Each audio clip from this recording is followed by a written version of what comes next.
अब जिसको जहां से मदद की तवक्को थी, जब वो मदद ना पहुंची तो याद ही नहीं रहा कि तकरीर में इस्लामी टच भी देना है।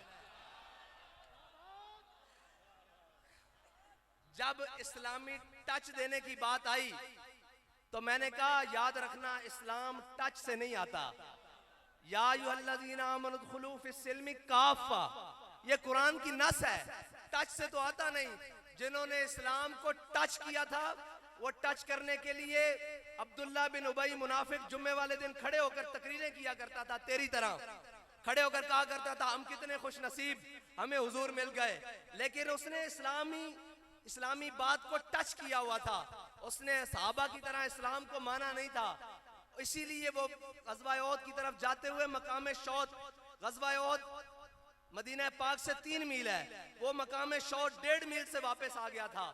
और जिन्होंने इस्लाम को उसी तरह माना था जिस तरह मेरे आका और मौला सल्लल्लाहु अलैहि वसल्लम ने फरमाया, उन्होंने इस्लाम को इसी तरह माना था जिस तरह अल्लामा खादिम हुसैन रिजवी ने माना। उन्होंने इस्लाम को इसी तरह जिन्होंने माना था, उन्होंने कहा या रसूलल्लाह आप हमसे पूछते हैं बदर जाना चाहिए कि नहीं जाना चाहिए। सिल हिबाल मन शेता वक्ता हिबाल मन शेता सालिम मन शेता आदे मन शेता। और जिन्होंने सिर्फ टच किया था वो आकर वापस मदीने में कहते थे, मैं आपको टच वालों की बातें बता रहा हूँ, वो आकर वापस कहते थे ये हुजूर ने लड़कों की बातें मान ली और ये जनाब ये कर लिया। हमारे लोगों को भी जिन्होंने सिर्फ टच किया हुआ था वो कहते हैं एक लड़के को अमीर बना लिया इन्होंने, वो मानता ही नहीं है किसी की। या रसूल अल्लाह लब्बैक लब्बैक लब्बैक या रसूल अल्लाह लब्बैक लब्बैक लब्बैक या रसूल अल्लाह लब्बैक लब्बैक लब्बैक या रसूल अल्लाह। मैंने कहा इसलिए कि हम टच वाले तो हैं नहीं कि किसी तगड़े को देख के सर झुका लें, किसी जोरावर को देख के कहेंगे नहीं जी हम आपकी सारी बातें मानते हैं। बिल्कुल नहीं मानते हम किसी की बात। हम क्योंकि अमीरुल मुजाहिदीन की मजलिस में बैठे हुए हैं और अमीरुल मुजाहिदीन की मजलिस वो मजलिस है जिसमें हमेशा अजीमत की बात हुई, जिसमें हमेशा इस्तिकामत की बात हुई। मैंने भी एक दफा जाकर कहा, मैंने कहा जनाब आप कहते हैं फैजाबाद में कि आप कहते हैं इस्तीफा लेकर जाना है, ये इस्तीफा तो मुमकिन नहीं है, कोई और मुतालबा हम बीच में से निकाल लेते हैं ताकि हमें बचत की राह मिल जाए। फरमांदे झलिया सानू आर्डर होया सी इस्तीफा लेके जाना। जिसका यकीन इतना पुख्ता हो उसके कारकुन शैलों और गोलियों के सामने खड़े होते हैं। और जो कहता है मैं इस्लामी टच देकर मैं भी आशिक रसूल हूं, बाबा जी फरमाते ने इश्क रसूल साबित करने वास्ते दसना नहीं पैंदा, इश्क होंदा जेड़ा लोग देख के कमन के आशिकाने रसूल जा रहे हैं।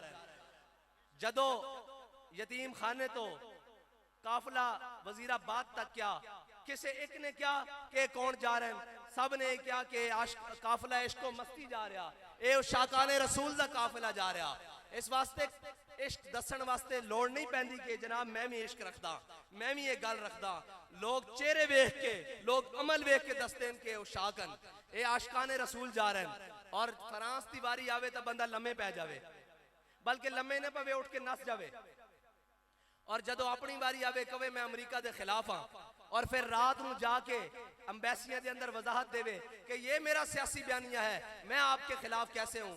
मैंने कहा हम अमेरिका के खिलाफ हैं, खोलकर कहते हैं, डंके की चोट पर कहते हैं। हम हर उस जालिम के खिलाफ हैं, हम अमेरिका के खिलाफ हैं, हम मुसलमानों के हर उस कातिल के खिलाफ हैं जिसने मजलूम मुसलमानों का खून न्याता बहाया है। हम उसके खिलाफ हैं जिसने डॉक्टर आफिया सिद्दीकी को 86 साल कैद सुनाई है। हम उसके खिलाफ हैं जो यहाँ 3 पाकिस्तानियों को शहीद कर कर अपने मुल्क भाग गया है। हम बरसरे मिंबर बरसरे दार कहते हैं कि हम उसके खिलाफ हैं। तुम्हारे में जुर्रत नहीं है कि तुम कैसे कहोगे हम अमेरिका के खिलाफ हैं। अमेरिका के खिलाफ वो है जिसने दाढ़ी और पगड़ी बांधी हुई अमेरिका को शिकस्त देकर रख दी है। हाँ, अमेरिका के खिलाफ वही। और अमेरिका मुनाफिक आदमी कभी किसी बात में रह सकता है, वो तो कहता है ला इलाहा इल्लल्लाह व ला इलाहा इल्लल्लाह। मुनाफिकत की तो यही याद है।